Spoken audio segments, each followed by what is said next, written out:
Alright, so from there, if you're not going to move, we're going to move on to these creatures. Yeah. And then on to Kate. Alright, so the one you put, the one you took the fire off of, David, he is going to slash at you. What a dick! And that was a 15 plus 3 to hit, 18. So he's gonna swipe at you for 1d4. Okay. For 4 damage. Wow. Ow. And You better look at this thing as it swipes at me. Anything? yes. I can think about what it is or what it might be. From what you can tell, it is like a bundle of sticks in a humanoid form. And so it attacks you. There's another one that will attack Lucy. I think she's nearby the door. He swings out at Lucy and manages to swing past her arm and miss completely. And the two in the back are going to rush for Galanodel, and one is going to slash and miss. And the second one is also going to slash and miss. Nah, I'm untouchable. Alright, so then it's Lucy's turn. Take it away, Kate. I want to know if I can speak to them. I speak 4 languages. Oh. What languages do you speak? Celestial, Common, Orc, and Primordial. Well, you can try yelling at them in any of those. Or you can make an investigation or a nature check to see if you can understand what these creatures are and what language they might speak. Sounds great. Let's do that. So it's time here investigation.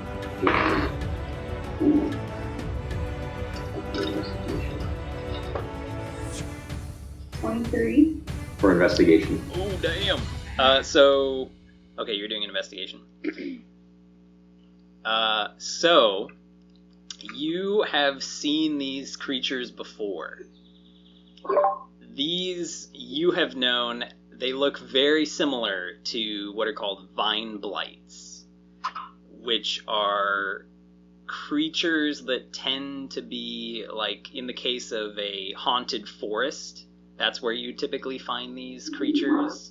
And they usually do whatever is commanded of them by something more powerful. It could be a wizard, it could be an elf wizard, it could be a treant, it could be all sorts of things that would reside in a forest, but generally ones that are haunted, not ones that are like fun, beautiful forests. Cozy. They're like witch areas, infested swamps and things like that. They're never nice. Usually you invade their area and they attack you, and that's about it.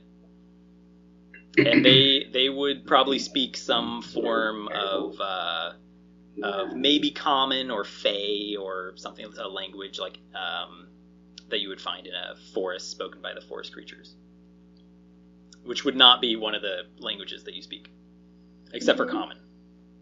Everybody within. No, so that's a target. That one will target a specific creature. Oh, and I can do infinite, so I can do all of them. Oh no, you can do one per turn. I would like to use fire bolts on the one standing by the door. More fire. Why not? Yeah, go for it. So I think you just roll a d20 and add your spell to that. Spell proficiency. So yeah, then go ahead and just click out of it. Add that. 20? What? 20? Not nat 20. All right, so you unleash your firebolt at it, and how much damage does that do? You can roll your damage now. 6. 6. All right. Your fire blasts out at this creature. It engulfs it, and it burns completely to ash, and the fire kind of sears the back wall behind it. Woo! And Wait, the fire open up the door, is that what you said? the fire splashes back behind it. It's sort of in the corner next to the door, so the fire doesn't hit the door. Yeah. Kilmer's had all this time to think. He's still not come up with much. Sorry. And casts Thunderwave. On your wounded friends. So, Oh no. mumbles some magic words and slaps his hands together. Everyone within 15 feet of me must make a Constitution saving throw. I got 15. Okay. I got a 6. Okay, so Lucy will take half damage. I'm feeling pretty boned. I'm about to cloak of daggers up in here. Yeah, Do you have like a healing power? Oh. So it's 2d8. You guys are gonna tear each other apart before you even get to the rest of the crew. It's 11 points of damage. Lucy takes half that. And then anyone that doesn't succeed on their save also gets pushed back 10 feet. And I'm hoping this blows the door out. But So I am dead. I'm dead. Wow. Well, Welcome to you the can game. you can join two other vines that also shatter to bits. Their flaming carcasses raining around the room, and the one saved, and he's the one closest to Derek back there. does the door budge at all from my thunderous wave of Thunderwave. The door doesn't budge. You do manage to fling the mage hand out of the roof completely. So it just goes straight out one of the holes. I then run over to, and I say that to his lifeless form. I say, "Don't worry, buddy. I got a plan." I am a shepherd. I feel like my disguise is probably deboned by now, right? Like, wouldn't my disguise kind of go away? So now I've like transformed back into me. When you lose consciousness, it does. So you transform from your I'm a shepherd bizarro form back to your male wood elf form. Dang it. Kilmer's concerned, but he did this. He must right his wrongs. The last remaining of these creatures reaches out at Kilmer, who's over the body of Galanodel, and he's gonna make a swipe at you, and he just sort of crumbles into burning cinders and sort of falls onto you into bits. And you're showered by these sparks and singed, but it doesn't cause any damage. And you're all out of initiative. Then I would like to cast Cure Wounds at a second level on Galadriel. Close enough. Yep, good. So it's going to be 2d8 plus 3 health coming back to you. Nice. So, normally what happens, Derek, is that when you get sort of killed, you're knocked unconscious, and then you make saving throws that try and revive yourself to like 1 hit point. So you're just kind of sit at 0 hit points for a while. Right. When someone stabilizes you, or in this case, David cures your wounds, you don't have to bother with any of that. You immediately come back to consciousness and gain back whatever health he gives you. So I say, Dumbo, lay my hands on you, and you regain 13 hit points, and you wake up to a halfling with his hands on your body, and that's kind of weird. Oh, you're halfling too. And I told you I had a plan. Shorty. Now why did you light us on fire, for God's sake? It was just instinct. I had to slow myself down. If you're not a shepherd, what is going on here? I'm going to go open the door. Screw these people. All right, you can make a strength check to open the door.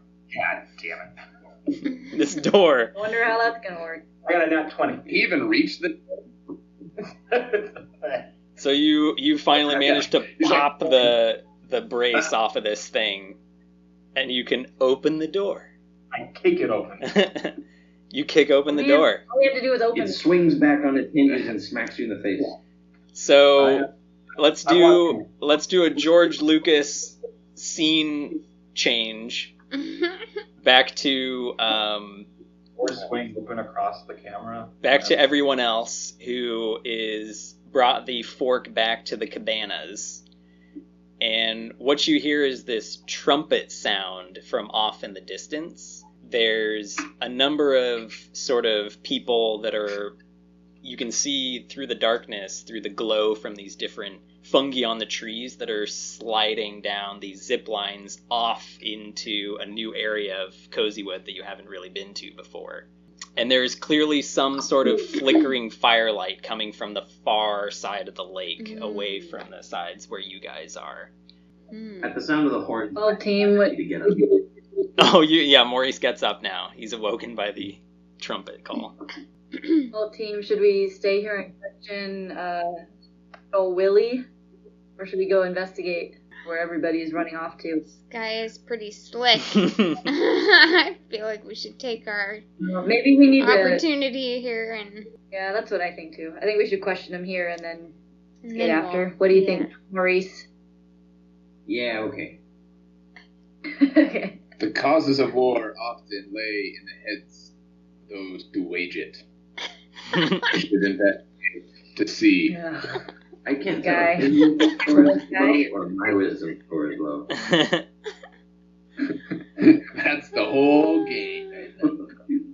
All right, so you're gonna question Slippery Willie. Yes, Slippery Willie. Does he understand us? Or does he speak No. the languages that we speak?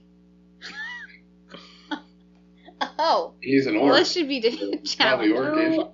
He's bilingual. Bilingual. He's a well-educated orc. He studied at Harvard, like, on a mission trip to Orksford. Oh, Orksford. Orksford, yeah. Oh, I like Orksford. Oh, God. Okay, There we go. So So the only fork that you know that spoke common was the chieftain. Lieutenant Chieftain. Yes, I literally forgot his name. Lieutenant. Lieutenant Chieftain Bloodscourge Jr. Yeah, that was it. Blood Scourge Jr. Does he speak thieves' About cant? Draconic, Or he's just Dwarvish, lying, you Elvish. know. Sprechen Sie common. Well, I guess if he doesn't speak any of our languages, we need to bring him with us. yeah, Maybe we should just I mean, or we can leave him in there. let's just bring him. We'll make Mushu carry him. I'll just throw him over my shoulder. Yeah. You know. Then we head out towards where all the commotion is. The fire. All right, you head towards the commotion off on the far side of the lake.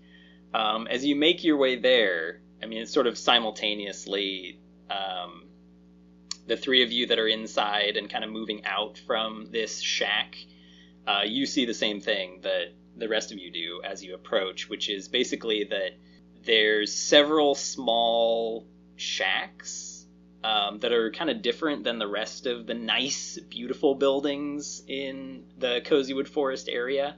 And it's the only place that has a bunch of soil. So clearly this place is some sort of farm. But everything, all of the vegetation there is all dead or fallow or something. So they're not growing anything there currently. And that's sort of the area that you're within. And we've reached the fire.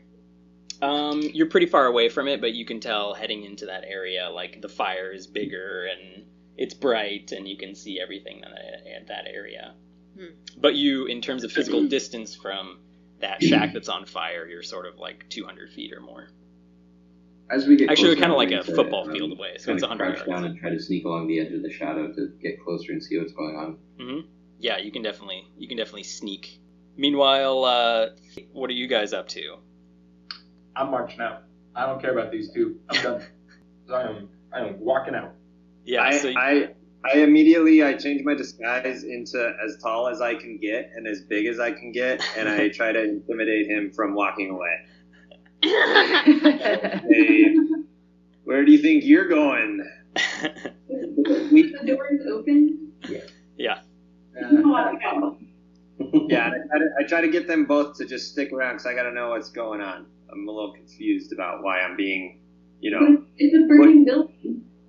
It's a burning. All right, so you're going outside. Do you intimidate Kilmer out there? Change your appearance again, like a magician? Let's take this outside, and then they readily agree.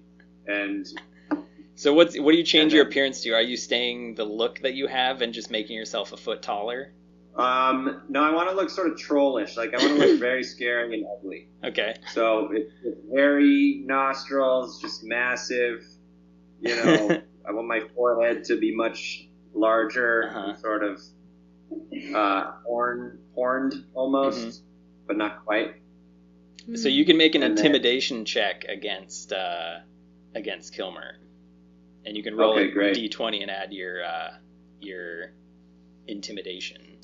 Yeah, you're definitely aware of what he's up to. I got a 20. Oh. Not a net photo, but I got 20.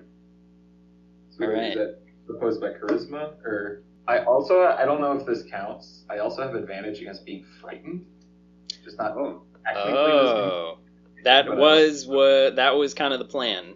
So. All right, so I will do charisma check with advantage. 11 for the first one, and 24 for the second. Ooh. I'm pulling out my hands like I'm gonna clap again. All right, don't make me clap. I'm just like, hold on. All right, but you. Then I want to dramatically turn Lucy and be like, what the hell was that? Yeah, but like, did you guys fell through the roof before I did the fire thing? So did you actually see me do it? Well, there was fire from the sky and then you from the sky. Yeah. That's a pretty bad defense. Yes, that's true. I also want to take a second, though, Colin, to look around and see where we're at, since we're now outside this time. Probably a good call there. So you see you're in a big field, so this plowed soil into nice rows everywhere. What was that? Highly flammable. Highly flammable, exactly. Because everything is, there's a bunch of you see a bunch of what kind of look like pumpkins all over the place, but they're all dried up, so they've all died. And above you is extremely tall trees, and you can sort of see some stars here and there, and maybe some possible moonlight, although you don't see a moon itself because everything is completely shielded by all these leaves that are above you. And you see a bunch of bioluminescent fungi around, and in fact there's a path that leads from the hut that you're in through the field and off to some of the other huts that are nearby, and then there's a larger path that's actually lit, so it has small trees that are sort of curled over and have these glowing fungi on the end of them like streetlights. Oh. And there's this sort of Jurassic Park T-Rex, like boom, boom, boom, that you can feel. Wow. We all feel this? Real quick here. Do you know why we're here? Yes, everyone can feel the thumping. Do you know why we're here? And there was lightning, and I think there was another person in the lightning. I don't know if it was you or you. We all fell from the sky. Do either of you know why we're here? No. I would like to check my intuition. Lucy, you can investigate the area. I only got a 21. 9. Boy. I got a 9. 9. Oh, very nice. So, David, what you see back inside the hut is something glinting the fire that's inside. So something's glinting inside. Hold on. Like, what are you looking at? I'll take the hut. I'm gonna go look at what's in the hut. What is this glinting object? All right. As you head in, you find you reach down and find a silver portrait mirror or vanity mirror. And it looks very ornate, and it has it's a big circle, and it has these like vines coming up around it, and it's all silver, and one side is the mirror, the other side is kind of a tarnished back to it that sort of has a bark wood backing to it. And as you... Oh, sorry. No, go ahead.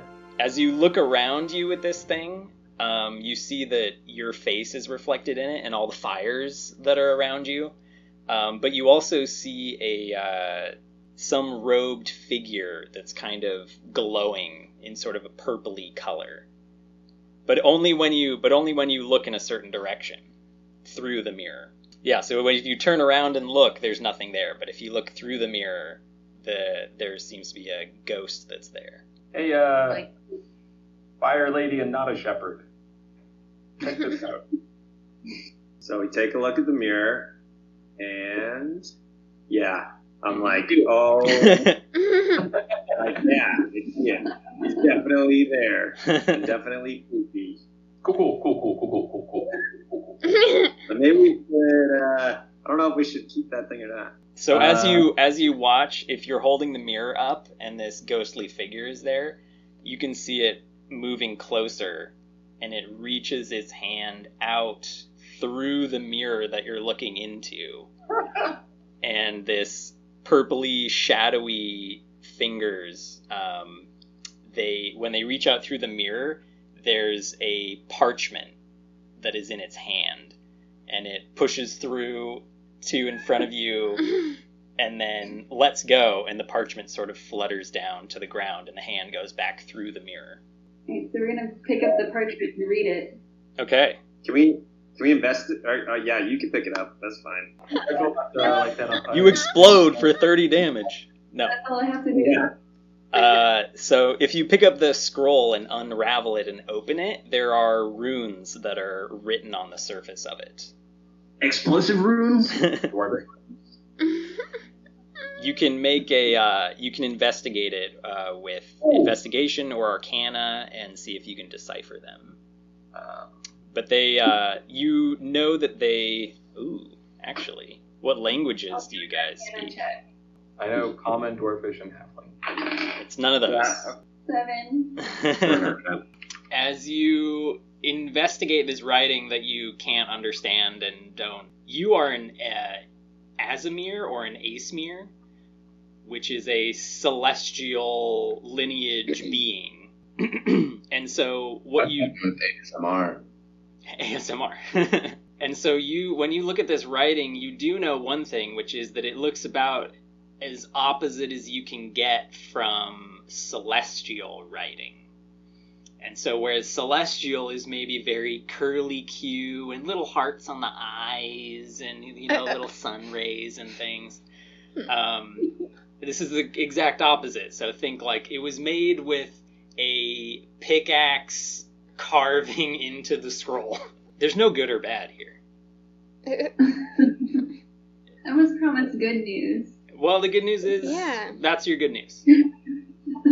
You have an inkling, a spark of intuition about the language that it's written in. My Arcana check of 21 would help me confirm her suspicions. An Arcana check of 21? Yeah. So you look over her shoulder and you're like, hold on, hold that up to the light real quick. Stop moving it. Jeez, hold it steady.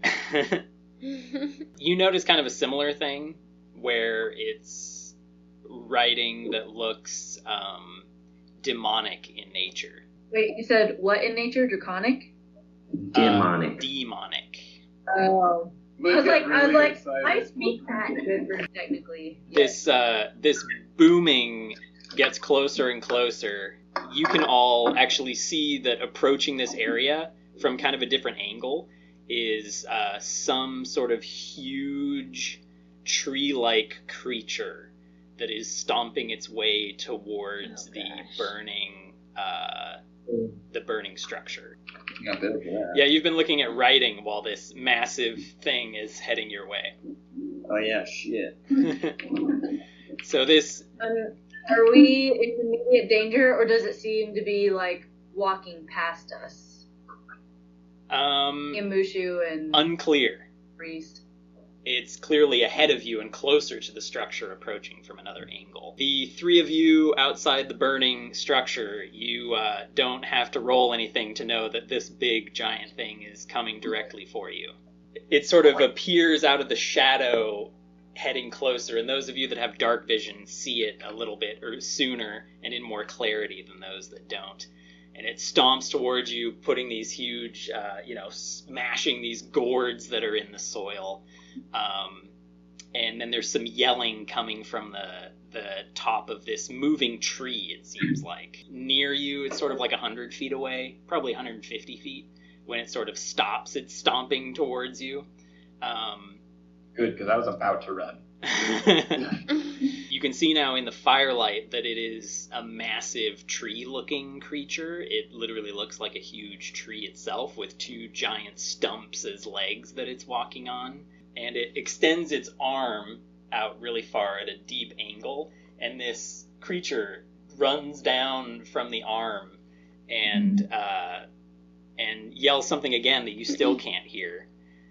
And when it gets closer down the arm, you can see that it's a porcupine-looking bipedal creature. The porcupine. And finally, when he yells and you can hear him, he says, "Just what the hell do you think you people are doing to our place? What's wrong with you?" I immediately just point fingers at Lucy. I do the same.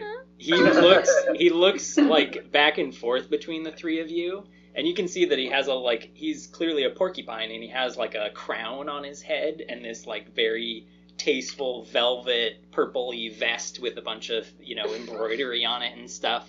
And he points directly at Derek and he says, "Fork! You must be a fork! Oh no! You should be dead! Everybody, Okay. There's a fork here! So I go A really run ugly behind. one!" Can I go run behind the building from where I am? Yeah, you can. Okay, so I run behind the building and I sort of hide there for a moment. He's like, And "The then I fork wanna is running change. behind the building! Somebody catch it!" Yeah, and then I want to change and I want to become very sort of princely, right? I want to look like sort of like royalty, It's Like, just constant think about, disguises. Prince William in his prime is what I'm talking about. Pre-balding Prince William with a very sort of floral sort of festive jacket with the epaulets, those sort of tassel-y gold things, I love the detail that we're giving here. Yeah, that's All right, you're blowing that's what through I your spell slots here, Mr. Derek. Yeah, well, I live free and reckless, bro. All right, so you run around there. He yells that there's a fork running away. I can do this at will. I come around from the other side of the building and I say, "Hark, sir, fellow princeling." He's like, "Did you see the fork? There was a fork that ran right behind you." No, fear not. I evaporated him with my mind laser. I'll show you later. It's All right. a very cool trick. You can roll a d20 for a deception. Persuasion? A deception. Oh, deception. Your deception is +2, by the way. Yeah, oh boy, I got a whole 6. Holy. What? Wait a minute. What's going on? It's not very bright. You must... Are you the fork? But you don't look like No, a fork. What Clearly, are you? Sir, I am not a fork. How dare you? Where I'm from, we would never say that to a fellow of our immense standing. That's what I see. Well, you'll have to tell me how you ended up here in Cozywood Forest, because everything is on fire, and here the three of you are in my town. I'm the mayor of Cozywood Forest, and we're not accepting visitors here at the moment. I think I can explain. I think I can explain using my charm and persuasion skills. From the bard. Okay, so here's the deal. are you familiar with the immolation of Prague? No, of course, don't worry about it. Now, basically, this is a parallel to this story that you haven't heard. That's okay. Essentially, first of all, what is a fork? This sounds like a colloquial term. He says, a fork are nasty, ugly, brutish creatures that eat babies and attacked our village just this evening. Oh, well, that's certainly not this fine gentleman. Trust me. Vegetarian. No, sir. Now, He says, you must be spellcasters. That's what you are. That explains what's happening. No. We can explain the fire completely. You see, we were just walking through. We're a traveling troupe of performing artists and happened to be wandering through town, and you'll never believe it, but fire sprites attacked us. We sought shelter behind the house. We didn't break in. We would never break and enter. And the fire sprites just went right through it. Just like that. Luckily, your big tree guy scared them off before they could do any more damage. He turns to the creature, the massive tree behind him, and he's like, yeah? You think, are you sure?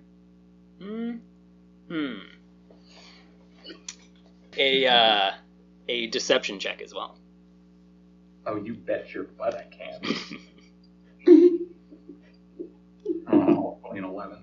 Really? Vegetarian. Shaking my head, just, very regally. Can we arrive yet? Yeah. The rest of you can pull up alongside what's happening here. How do you want to enter? Maurice was stealthed, as I recall. I am off on the edge, kind of swirling around. I'm going to try to climb up the back of the tree and its legs. Climb up the back of the tree? Yeah. Okay. Get a better vantage point. Before that happens, Lord Master Twiggles will see Gulrik and Jastira and Mushu coming into the firelight, and he says, "The heroes have returned, the saviors of Cozywood Forest. I hope you are enjoying your stay here in our wonderful lakeside cabanas. I assumed you would be sleeping all night long, but this disturbance, I suppose, awoke you. I'm very sorry about it. We're just coming to understand what's happening here. And one of them looks like a fork, so you guys might want to kill him." Vegetarian! I heard you roped up a fork, and you should rope up this one. Gulrik, you're great at that. Maybe just real quick hogtie this guy. Wait, I'm not That's not a fork. Really? This is a fork from a fork that we have. He goes, "Ah!" He's disgusted and grossed out. There's a fluttering, and the child owl Leo flies down, and his mother Flutter as well, and they sort of appear pretty far away, but you can, they call out and say that they're approaching and asking what's going on. And then there's also some yell further back that you recognize is Sergeant Snuggles, who's in charge of security at Cozywood Forest, and he's clearly just gotten out of bed and trying to get over to this area. Lord Master Triggles will turn to Derek again and say, "So this fork, you ate him?" No, I evaporated him. Oh, okay. Yeah, And it's a trick you learn in nobility school, where you can evaporate pretty much anybody with your mind. I'm surprised you don't have that here in your town. It's weird. he'll ask Kilmer, he says, "And you're in a traveling band? And there were fire sprites?" Yep. I pull out my flute. See? Music, performers. I also have a dulcimer that I keep with me for some reason. A dulcimer. And Lucy, help me out here. Does something. Oh, I do some acrobatic. Hey, there it And there's an elephant. is. Performers. What did you say about an elephant? Seeing this Gulrik Do the flips on his the elephant. bagpipe. On Yeah. an elephant. What? flips on an elephant. What elephant? Okay. There We're a must be little an short on elephant. elephants at the moment, but generally that's provided by the venue. Lucy, you can make an acrobatics check to show off your skill at tumbling. I'll toot my flute. Or pull it off while I still know if it's up. Mushu, in the meantime, Mushu approaches this prince and asks him what the heck's going on. Cartoon is a 4.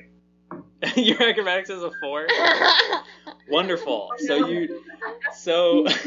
yeah, they're performing their, I injured song, myself earlier. and you do a cartwheel, and you slip on the soft ground, and you flip backward and land directly on your back on the dirt, and you kind of lift up your hands like a... These conditions are not union approved, not her fault. This I was hoping that I was injured during the stride attack. and that. So it is more difficult to do my acrobatics right now. So Lord Master Twiggles introduces himself as the great master of the town, as the mayor. I need to find my sheet that I put somewhere. Greatest leader in the history of Cozywood Forest, Deal Master Supreme, feeder of all around great guy, the most generous. And he says, the Forks must have set fire to this as they were running away. And he's looking at Gulrik and Mushu when he's saying this. And he's like, maybe we'll have to track them down. That's an option. I know it's been such a long day for you all, but maybe we can get to the bottom of this. Oh, this! And he points to the massive tree creature behind him. And he says, this is Henry. He finally found his wits from earlier today. Remember when you tried to tie me up earlier yesterday? Well, Henry's here now. So, just making sure our security is back and working properly. I think we're going to be okay from those forks, but you guys are welcome to help and stay as long as you want and enjoy your lakeside cabanas. And Henry's here to make sure that none of those forks get in. And Henry, and he snaps his fingers, and these branch-like creatures sort of tumble acrobatically down the arms and legs of Henry and land on the ground. There's sort of 4 of them, and they look remarkably like the creatures that you killed. Good job, you guys. No, nobody say anything. This porcupine guys gotta go. I was just thinking of tying him up again. Well, hello, Mr. Wiggles. My name is Kilmer. I am I guess I'm not the leader of the, oh god, no, there wasn't the leader. He's clearly not fancily dressed, so he'd be the leader of our merry band.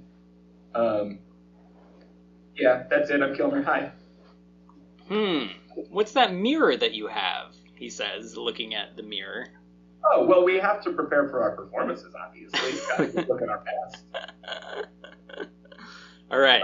I won't even have you roll for that. That was too smooth. He's convinced of your deception there. Maurice, do you do anything on the back of Henry? No, I'm just sitting next to Lord Master Twiggles, unbeknownst to him, kind of watching and swinging my legs. On Henry's arm? Yep. So he says, well,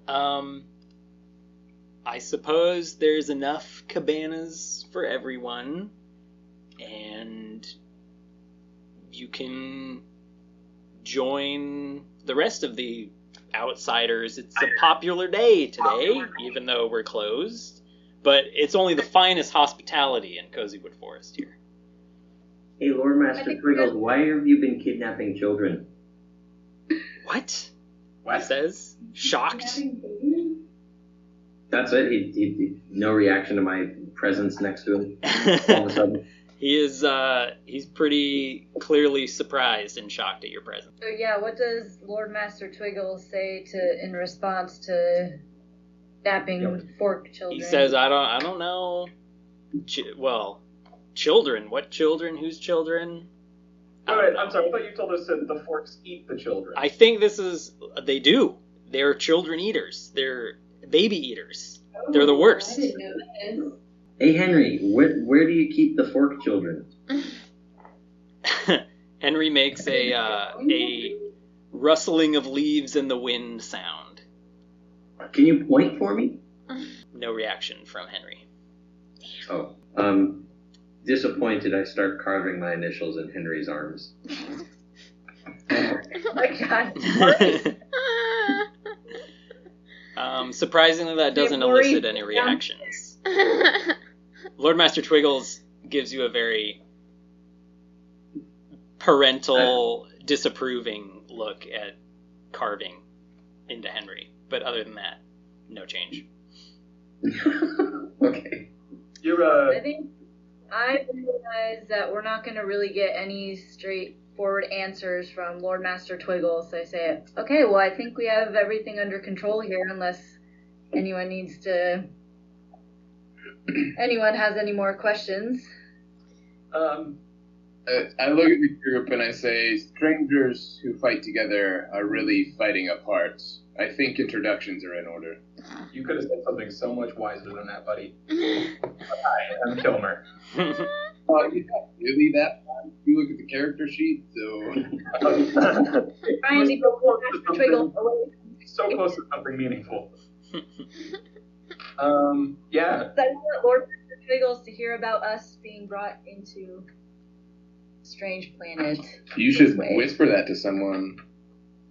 I want to get rid of Lord Master Twiggles. We are here. I just gotta say real quick that that halfling up there, that as a Lightfoot halfling, I look at him and I kind of, it's like, that boy's thick. I know where you live. Whatever. You're the one that picked a stout halfling. That doesn't mean fat. You're thick Lord with two. Twiggles, we also make music. You know, I play the bagpipes. I believe Maurice also has an instrument. Maurice, what do you play? Am I detecting the beginnings of a traveling band? I mean, we already are one, but a bigger traveling band. We would like to have a show for you, Mr. Kugelsworth, but we need time to practice, and we don't want to spoil it. So. Ooh. It's a very good idea. Show. We haven't had a show in the meadery for so long. I'll have to talk to our brewmaster, Fuzzington. Best go do that. Yes, goodbye, Mr. Twiggles. And he says, please, everyone, back to the cabanas. We will provide free bubbly for this evening. Bubbly effervescent mead. All on the house. And he gestures, and Henry swings his arms and also gestures along with him. Maurice, you can make a dexterity saving throw to see if you hold on or flip off as this massive tree gestures. I got a 14. You slip and you hold on with your dagger still held into the carving that you were making, and you sort of swing around, and as his arms finish like this, you're like swinging off from the bottom like that. Right. And I'll just kind of like drop deftly to the ground as best I ever can, trying to save. Alright, I throw the fork on the other shoulder and start heading towards... Not very strong, probably, right? With a 17, he manages to fire out an arm that gets loose and thwacks you in the side of the head. Oh my gosh. I run over and try to pin down his arm so that he can't escape. 4 damage for a punch in the side of the head. Slippery Willy strikes again. To me or to Mushu? To Mushu, who slung the Slippery Willy over his shoulder. Her shoulder. I ignore his attempts to get away. And I continue my walk towards the cabin. All right, is everybody heading And, back towards the cabanas? Yes, the cabana. I suppose we are. As I walk, though, I look Pipes towards the owls that are hanging out, and I kind of gesture for them to follow us. Yeah, the Leo and his mother, Sergeant Snuggles, finally ends up to the group, and he's like,